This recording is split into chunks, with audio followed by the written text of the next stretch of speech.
Rising scholars या YouTube चॅनलमध्ये आपल्या सर्वांचं स्वागत आहे. Rising scholars your smart study buddy for Navodaya, NMMS and scholarship exams class 1 to 8. Daily practice Marathi आणि English, free PDFs and quizzes. Subscribe for व्हिडिओमध्ये पूर्व उच्च प्राथमिक शिष्यवृत्ती परीक्षा इयत्ता 5वी पेपर 2 मधील विषय इंग्रजी या विषयाचा अभ्यासक्रम कसा आहे, त्यातील घटक कोणते आहेत आणि त्याला वेटेज किती देण्यात आलेलं आहे याविषयीची सविस्तर माहिती आज आपण घेणार आहोत. चला तर मग विषयाला सुरुवात करण्या अगोदर आपणास विनंती असेल, जर तुम्ही यूट्यूब चॅनलला सबस्क्राईब केलं नसेल तर तात्काळ सबस्क्राईब करा आणि नवीन व्हिडिओ पाहत राहा. चला तर मग सुरू करूया. शिष्यवृत्ती परीक्षा इयत्ता 5वी विषय इंग्रजी या विषयाबद्दल अत्यंत महत्त्वाची माहिती.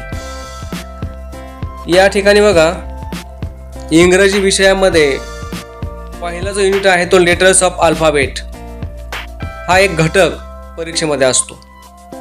त्या परीक्षेमध्ये 2 उपघटक प्रश्न विचारलेले असतात. एक आहे associating the name of a letter with its sound, म्हणजेच लेटर आणि त्याचा साऊंड हा विद्यार्थ्यांना समजला पाहिजे.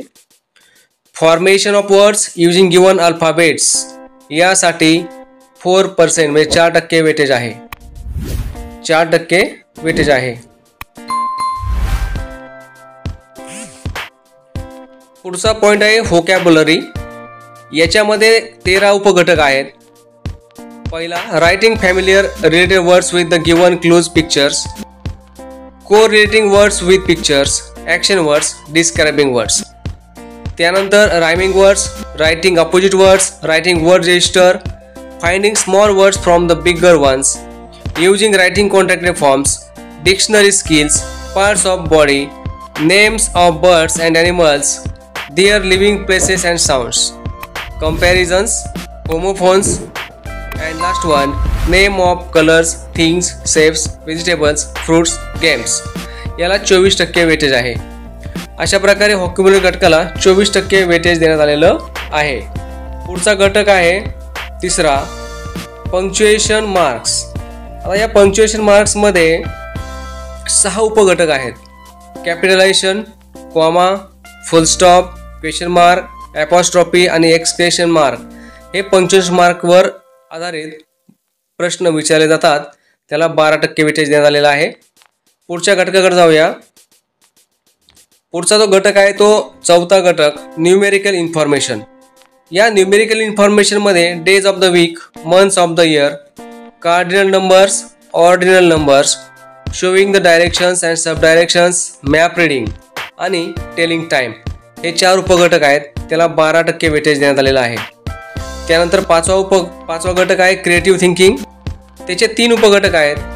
Advertisements, mottos and messages, solving puzzle with given close, solving riddles with the given close. अशा प्रकारे 3 घटकाला 12% वेटेज आहे. त्यानंतर पुढचा 6वा घटक दिलेला आहे स्टॉक एक्सप्रेशन्स. याच्यामध्ये 4 उपघटक असतात. Greetings, seeking permission, making request, correlation between instruction, expressions and pictures, articles. याला 12% वेटेज आहे. त्यानंतर 7 नंबरचा जो घटक आहे तो मिसेलेनियस. याच्यामध्ये articles, prepositions, adjectives, adverbs, sentence formation, singular and plural याला 12% वेटेज देण्यात आलेला आहे. आणि शेवटचा जो घटक आहे कॉम्प्रेशन रीडिंग स्किलचा, तो प्रोज अप टू 30 वर्ड्स म्हणजे 30 शब्दांची एखादा उतारा असेल किंवा कविता पॅसेज दिलेला असेल त्याला 12% वेटेज आहे. अशा प्रकारे आपण इयत्ता 5वीच्या शिष्यवृत्ती परीक्षेमध्ये पेपर 2 मधला इंग्रजी हा विषय आणि त्या विषयामध्ये समाविष्ट असलेले घटक आणि त्यांचा भारांश किती आहे याविषयीची सविस्तर माहिती आज आपण घेतलेली आहे. पुढील व्हिडिओमध्ये आपण इयत्ता 5वीच्या पेपर 2 मधील राहिलेला घटक आहे तो म्हणजे बुद्धिमत्ता हा विषय, या विषयाची घटकनिहाय माहिती आपण घेणार आहोत. तोपर्यंत चॅनलला लाईक, शेअर आणि सबस्क्राईब करायला विसरू नका. भेटूया अशाच एका नवीन व्हिडिओमध्ये. धन्यवाद.